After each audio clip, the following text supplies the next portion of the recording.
So yesterday we studied a disorder that is common to most of us.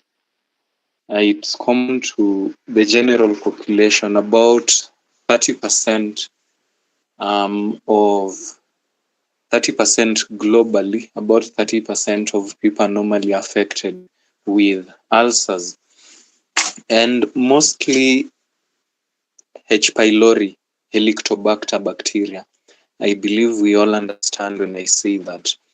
And this is lesson 2, not lesson 1, Helicobacter bacteria. So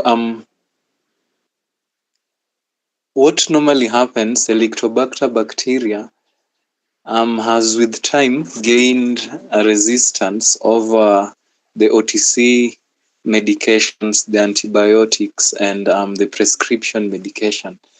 And the only way of going about it is probably getting a new medication. That's a pharmaceutical medication that has just come, or going alternative. And going alternative is the best way because it doesn't have lots of side effects when used in temperance. And so yesterday we studied a lot regarding the ulcers, and we saw the general pathology. We saw how that disease comes to be. And there's this picture that I said I forgot to include. That is how our stomach is divided into walls, or the GIT lining is divided into walls. And so the stomach, its main function normally is to store food so that it can be acted on by digestive juices. And so the part that the food normally reacts with or gets into contact with is the mucosa. I believe you can see the mucosa. If you can't see the mucosa, look at my cursor, where the cursor is dancing, That is the mucosa. So this layer here, this first layer, is the mucosa. So that's the part where food normally interacts with. And the mucosa has a protective layer of a membrane. It has a protective membrane called the mucus lining, that helps to protect the body against being digested by gastric juices, or the mucosa or the stomach walls from being digested by the secretions in the stomach. An example is HCl.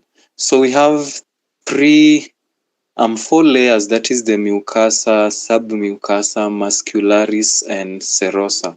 An ulcer can go to an extent of damaging the stomach all the way to the serosa, and when it gets to the serosa, it can easily get to an organ that is close to the stomach. An example is spleen. It can make your stomach leak, and so how we can easily prevent it, because prevention normally is better than cure. Prevention is better than cure. So this is the picture that I was talking about yesterday, and that is just the basic anatomy of the stomach.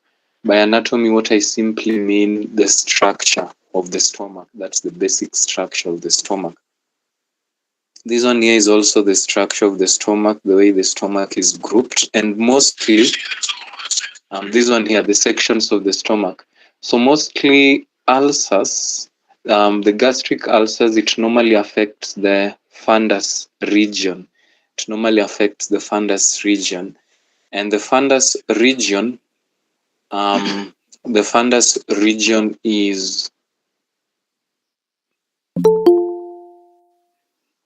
the fundus region is that rooftop region. I believe you can see it. There's also a picture I talked about yesterday, but I forgot again to include it. I don't know how we can do this. Okay, let me try and Google and just send it to the group. Just give me a minute.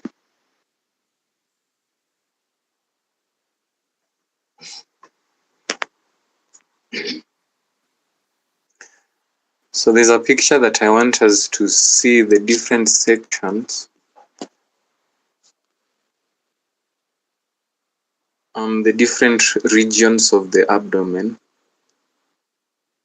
that helps in clinical diagnosis of abdominal pain.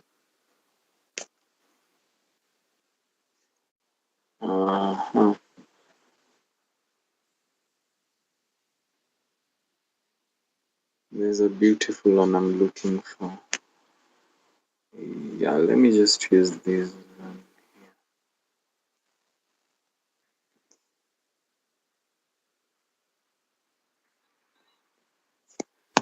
Okay.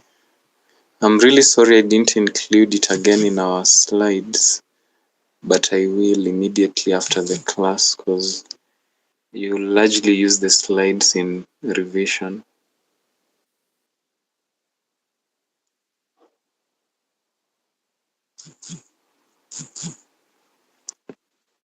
So I'm sending some pictures to our group that's called 3 group, and you can kindly go there and look at the pictures.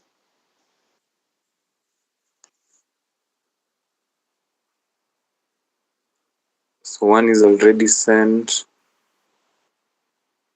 and there comes the other. So I believe we can all see the pictures that I've sent. So I just want us to see practically. I want us to see practically these particular regions. So yesterday I talked about the epigastric region.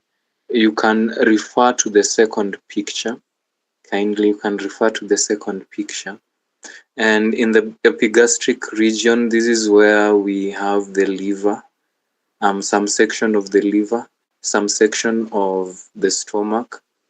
We have some section of the duodenum, some section of the adrenal gland, and the pancreas in the epigastric region.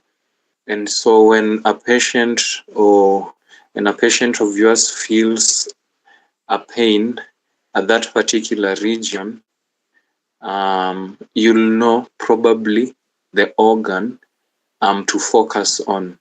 At that particular region, the main organ probably to focus on is the duodenum, stomach, and the liver.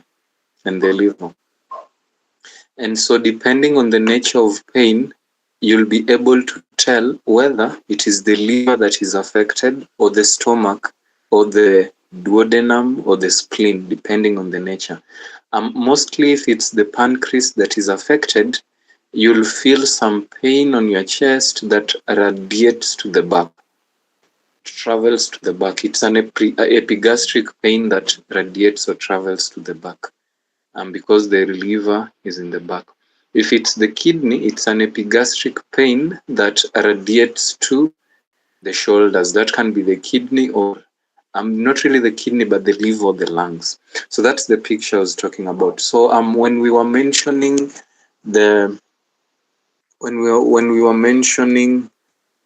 these particular symptoms of you can refer to the slide on your screen now. When we were talking about epigastric pain, that's the region that I was mentioning. So the stomach or the abdomen can be divided into 4 regions. And you should always ask your patient where they're feeling pain so that you can be able to tell. So I believe by the end of training, we'll commit all this to memory and know the particular diseases depending on the abdominal region. So when it is ulcers, there is normally an epigastric pain, burning or aching. You feel like probably there is acid inside there. Probably to make sure of it, it worsens at night, and it can cause you to wake up at night. That's around 1 to 2 after going to bed. And it at times it normally comes 45 minutes after eating, the pains. And so one last thing, I talked about the balance, what keeps, we can refer to the picture now in our screen.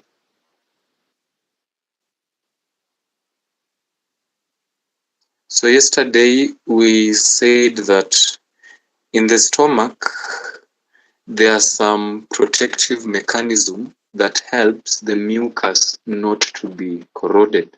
I believe you can see that the first left picture, the first left diagram, the first diagram on your left. So we have the mucus there. We have some mucus on top. It's luminous green. And then we have the mucosa region, the muscularis, the submucosa, and then the submucosa. So what happens? There is a balance between the factors that damage the mucus and the factors that protect the mucus. There is a balance between the two of them, and so when the integrity of the balance is maintained, then the mucus cannot be easily corroded. It cannot be easily eaten up by the damaging factors. And so what is important is how we can keep that integrity in check. And so the damaging factors here are gastric acid and peptic enzymes. An example of the peptic enzyme is pepsinogen. And so these enzymes and the gastric acid, an example of the gastric acid is hydrochloric acid. They eat up or they corrode the mucus. But what helps is this protective mechanism. The mucus normally is secreted. There are cells that I told you yesterday secrete mucus. They are mast cells. And so when the cells are empowered by the food that we eat, fenugreek really helps in, I believe you know fenugreek. It's an herb. It really helps in, it helps empower mast cells to secrete mucus. And so when the secretion of mucus is intact, then there'll be a balance. And there's bicarbonate that is secreted, and the bicarbonate helps to neutralize the gastric acids. The gastric acids are acidic. And so bicarbonate is also released. It's secreted into the mucus to help neutralize the gastric acid and the peptic enzymes from eating up the mucus. And then we have mucosal blood flow that helps also in keeping that integrity because it supplies life. It supplies life there. And probably allow me post a question. Can anyone remember there is something specific that we mentioned affects mucosal blood flow, affect the blood flow in the mucosa region. There's a lifestyle practice that interferes with that particular protective mechanism. Anyone who remembers to remind us.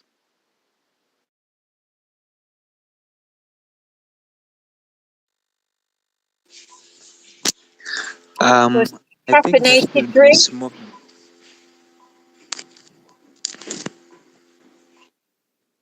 Yes, Valerie, you can go first, Joel. Was that, I'm trying to think whether it was the caffeinated drinks or the medications. Okay, thank you. Joel? It was a smoking tobacco. Yeah. So caffeine constricts blood vessel. Caffeine hardens blood vessels, be it a capillary or whatever blood vessel. And so caffeinated drinks, whether it's decaffeinated, it will affect the mucosal blood flow. Cigarette smoking, as well, as Joel has said, would also affect or impair mucosal blood flow. And so those are some of the things. And the other thing, the other protective mechanism is the epithelial barrier. The epithelial barrier. Epithelial simply means the very first layer, that is the mucus layer. So the mucus itself, And the other thing is the mucus or the epithelial layer, it is regenerative.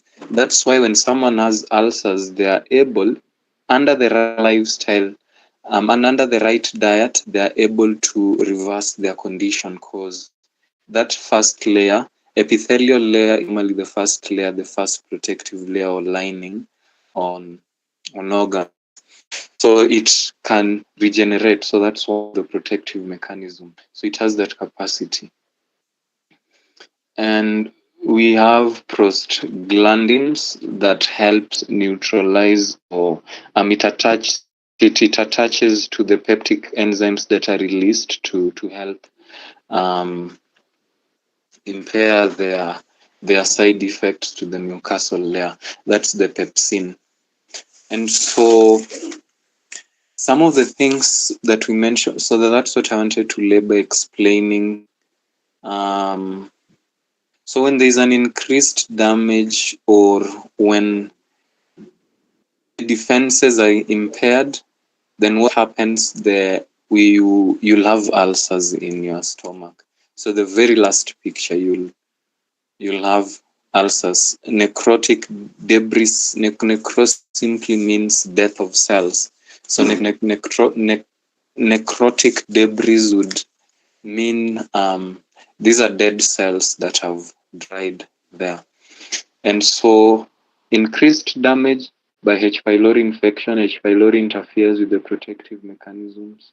NACID, tobacco, alcohol, gastric hyperacidity, duodenal gastric reflux, shock, and all that. So I believe that everything now is clear, and I'd also love to make something clear. There is someone who raised a question in our group. That's the main group. She specifically mentioned that we should talk more about the foods that we should eat. That I believe that I mentioned yesterday in our class. We should increase foods that have vitamin A, intake of foods that have vitamin A, and I mentioned them. That those are your tubers, and your citric. If no, you shouldn't take citric fruits when you have ulcers. So you can just take your tubers. Those are your carrots, your sweet potatoes, your Irish potatoes. You can take your squash. Increase intake of foods that have vitamin U. I believe someone is writing increase intake of foods that have vitamin U. An example is cabbage. Vitamin U helps in drying or healing of wounds. So increase intake of such foods. And vitamin U commonly is found in your vegetables. And increase intake of foods that are high in fiber. Don't take anything that is refined if you have ulcers. Don't take anything that is refined. If your patient has ulcers, don't take anything that is refined. And so today's topic, I believe everything is clear. We want to get back to ulcers. Probably we'll just mention it in passing when talking about the herbs, when talking about herbology as a unit. So the anti-ulcer complex, I believe we took note of it. From this, just use what you have and it will help. Cabbage alone can be very helpful. Raw potato juice alone can't be very helpful, so you have to use it with some other thing. Aloe vera alone is very helpful.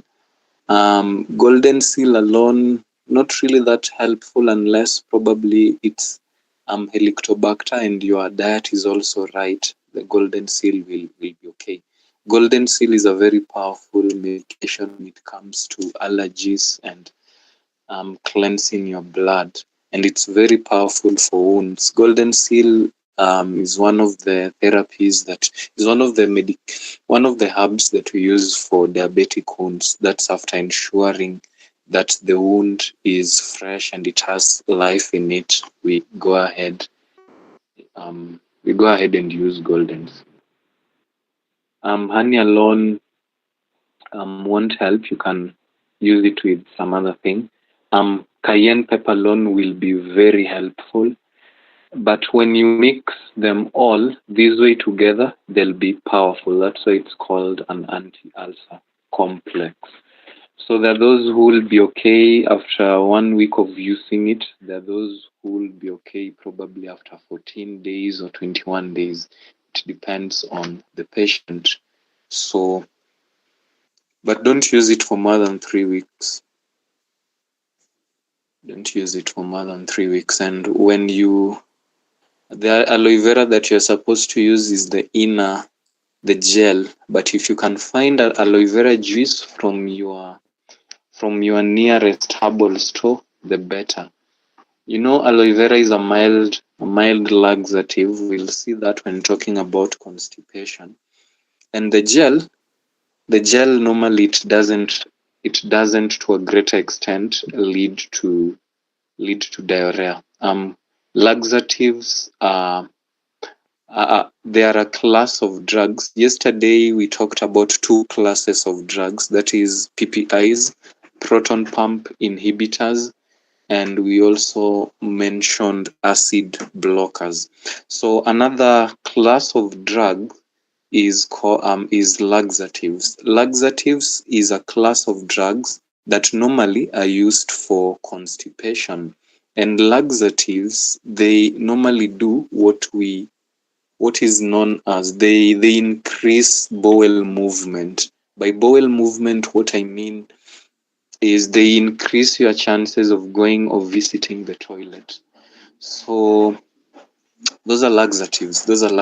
So aloe vera, when you use the when you use the whole of it, it's a mild laxative and it can be used for constipation. But that said and done, let's see constipation, our topic for today. We have 10 slides to go through. I believe time will allow. We have about 1 hour. Not really 1 hour, but we have about 52 minutes to end today's class. So constipation generally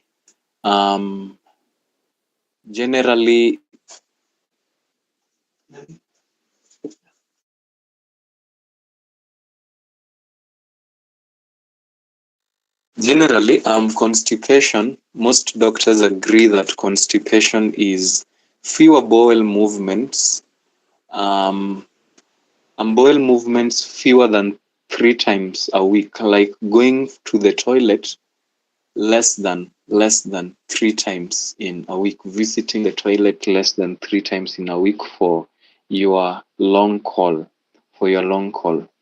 And that's what is generally known as constipation. And there are various ways you can know whether your patient is constipated or whether you are constipated. Number one is this. the poo or the fecal matter is the poo. It's normally very hard to pass, and it separates like hard lumps. Normally separates like nuts, and very, very, very hard to pass. That's one of the ways to know that you're constipated. The other way is it might be very loose and watery, and it has no solid piece entirely. It's entirely liquid. That at times is commonly known as diarrhea, but it can also be constipation.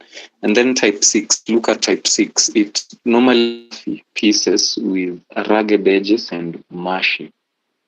And that's the second way when looking at your poo, you can know that you are constipated. And then type 2, it's very lumpy, times very, very lumpy. So those are some of the ways you can know that you are constipated. But the best way of knowing that you're constipated is taking a very long time in the toilet, trying to push very hard, but there's nothing coming out, or probably it comes out so little, and then you still leave the toilet with an urgency, with a sense of I'm going back there. You still feel like you've not fully emptied your bowel. So that is the most surest way of knowing whether you're constipated or not. Yeah, that's the most surest way. So what are some of the types of constipation? Um, these types of constipation actually they're not clinically beneficent to us, but knowledge we can just go through them. It will help us approach. It's actually clinically significant. It will help us approach constipation. So there are four types of constipation. That is the normal transient constipation, where waste moves through the body normally, but is still difficult to pass. It moves normally, but very difficult to pass. You have to push harder and struggle. And then we have slow transient constipation. This is unusual slow passage of waste through the large intestine caused by a problem with the nerves that control it. And we'll be able to know actually how to tell or how to do abdominal investigations using stethoscopes, using a stethoscope, and we'll be able to know, we'll be able to tell the transient constipation. And All right, okay. See you later. 8 o'clock. Yes. No, no, no. I will do some labels for them. They will have lots of labels. so we have four types of constipation. Let us look more into this at our free time. The third one is the nerves and muscles on the pelvic floor abnormally contract and relax, preventing stool from passing. That is the dysynergic constipation, where the muscles are now affected, the muscles and the nerve. And then slow transient constipation. That is a combination of the second type and the third type. The second type and the third type. So it is slow, the nerves and the muscles are as well affected. So you look more into that as we see the etiology. What is etiology? Someone to remind us what etiology is. I want to see if we remember. Someone can just unmute and probably say it. as I take today's class record. Let me check the record of those who were in class.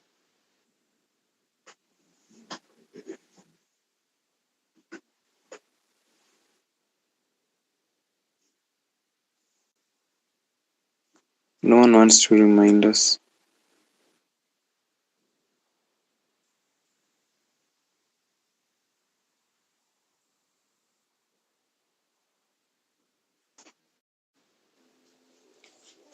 My theology, I think it's the study of the cause of disease.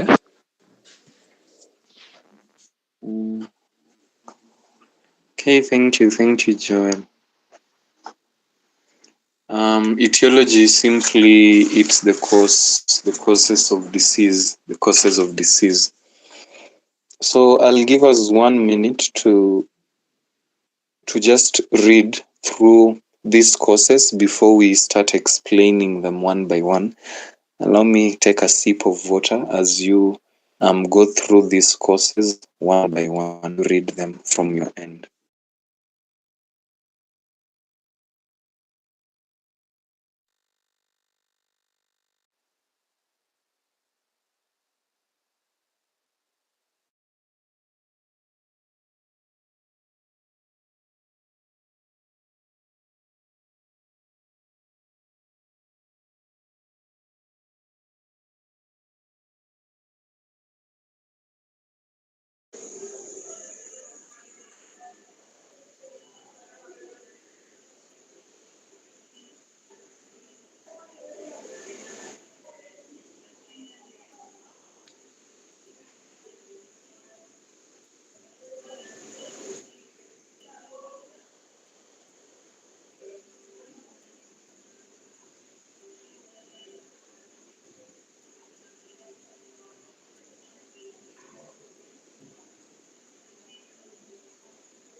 Yes, I see your hand is raised. You can raise the concern.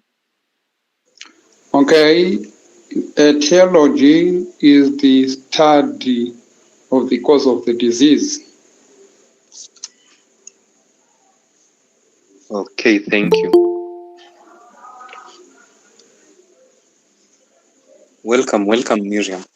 So, etiology, these are the causes of constipation. The major cause of constipation is insufficient amount of fiber in your diet. Insufficient amount of fiber in your diet. Taking a lot of white rice, taking a lot of white wheat flour, taking a lot of meat products, taking lots of milk and all that. Insufficient amount fiber binds up with the undigested food particles to form waste, or fecal matter. And so fiber is greatly needed for regular bowel movements,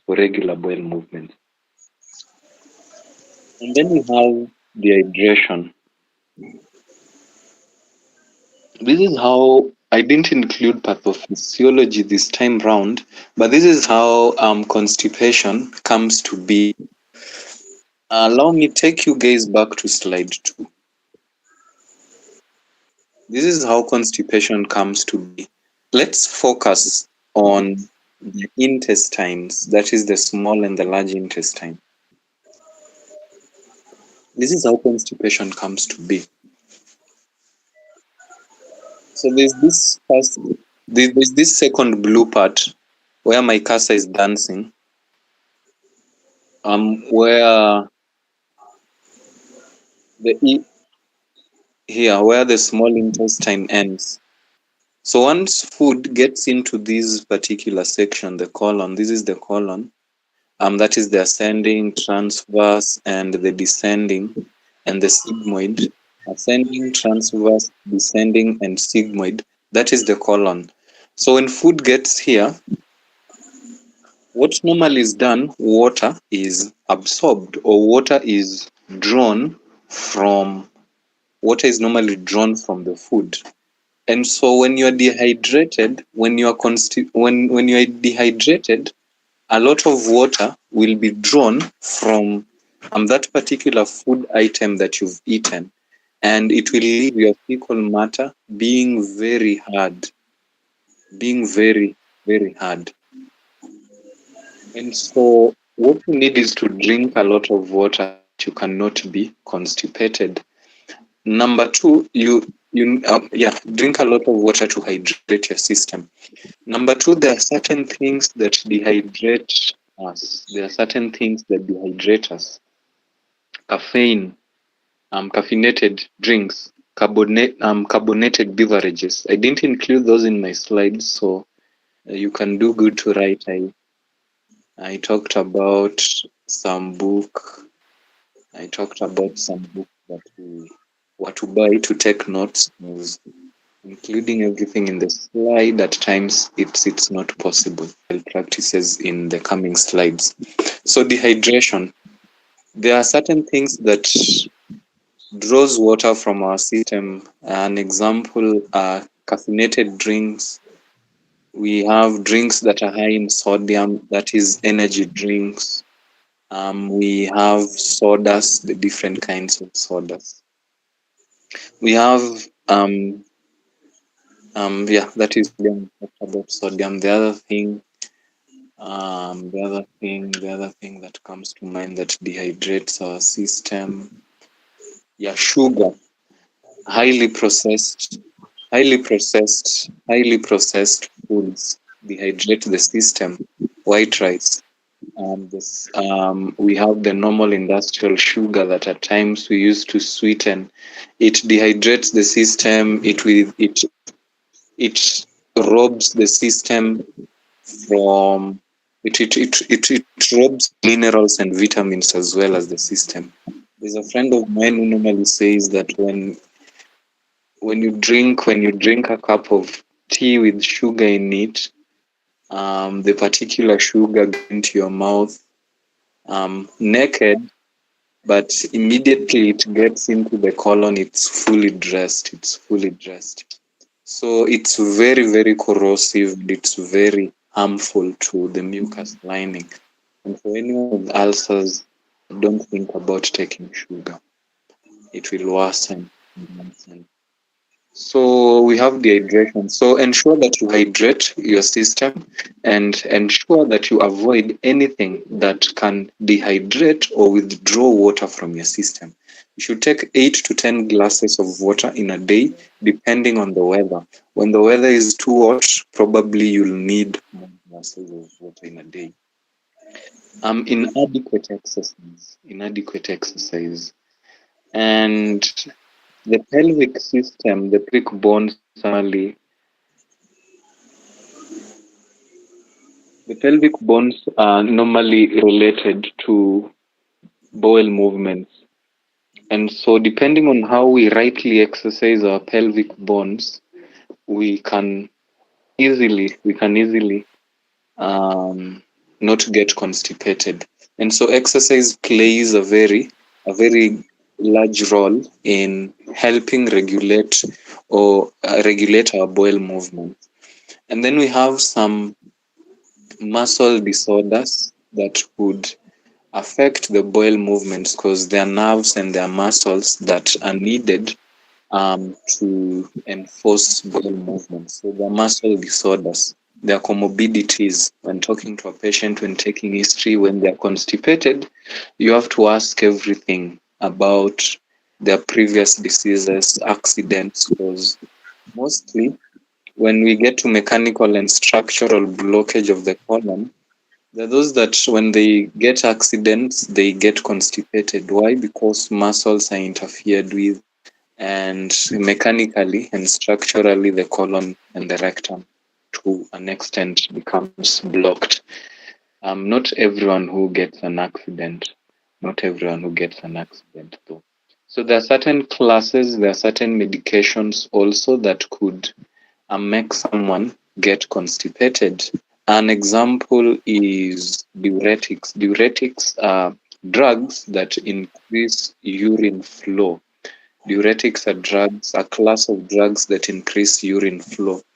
And what diuretics would do if you don't take a lot of water when using them? Diuretics are used in treatments of edemas. Edemas are more or less swellings. They're just swellings, fluid in the outer in the outer parts of the cells. That's an edema. You can have it in your leg. And diuretics are also used in treating hypertensive patients because diuretics are known to flush out sodium from the system. So diuretics can as well cause constipation. We have many kinds of drugs that causes, or many kinds of medication that causes constipation. The other thing is ignoring. The other thing is ignoring. Allow me mute you first. Foster, you can kindly mute. The other thing is ignoring the urge to have a bowel movement or postponing the urge to have a bowel movement. It is very bad. It can lead to constipation. And then lastly is irritable bowel syndrome. This is where your stomach is unsure and that's a layman's language. This is irritable bowel syndrome is a group of disorders where constipation is one of them and diarrhea. So when your body fluctuates, when your bowel movement fluctuates between diarrhea, that is a loose and liquid fecal matter, and the hard fecal matter, when your body goes or revolves around that, it can lead into constipation. And so what is the best way of probably going to the toilet? Depending on your anatomy, look at the picture. Depending on your anatomy, the best way of going to the toilet, the best position is normally squatting. That's the best position. When you squat, you allow your muscles to easily relax so that stool can pass. But when you sit, the muscles are only partially relaxed, and so you won't fully empty your bowel. So squatting is the best way. It is the best practice. So if someone is constipated, always advise them to squat when they go to when they have their bowel movements. And this should be done by everyone in sickness. So what are some of the symptoms? You mentioned them.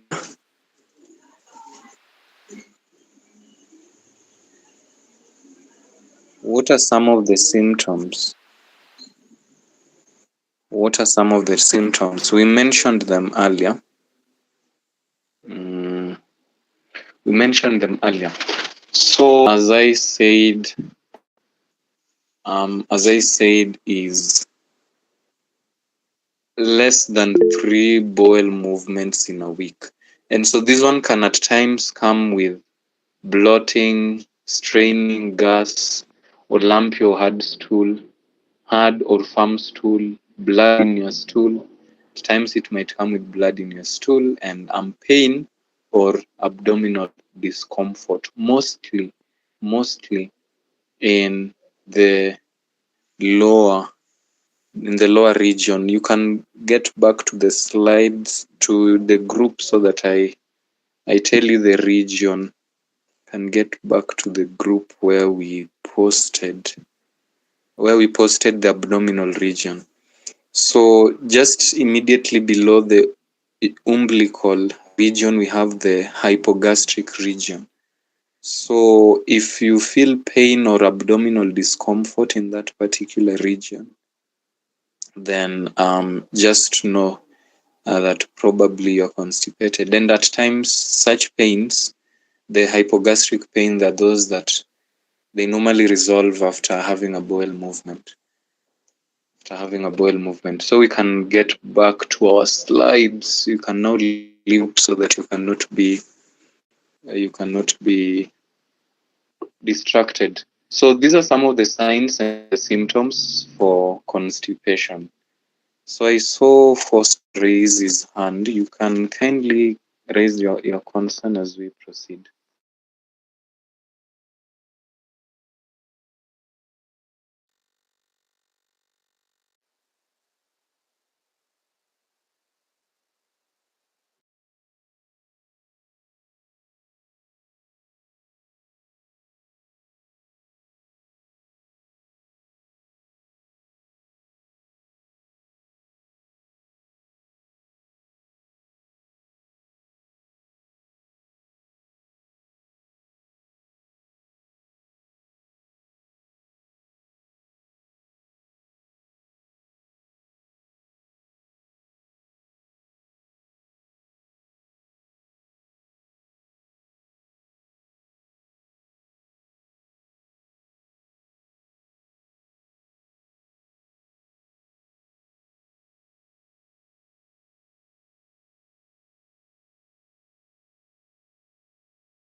Excuse me, was my voice clear?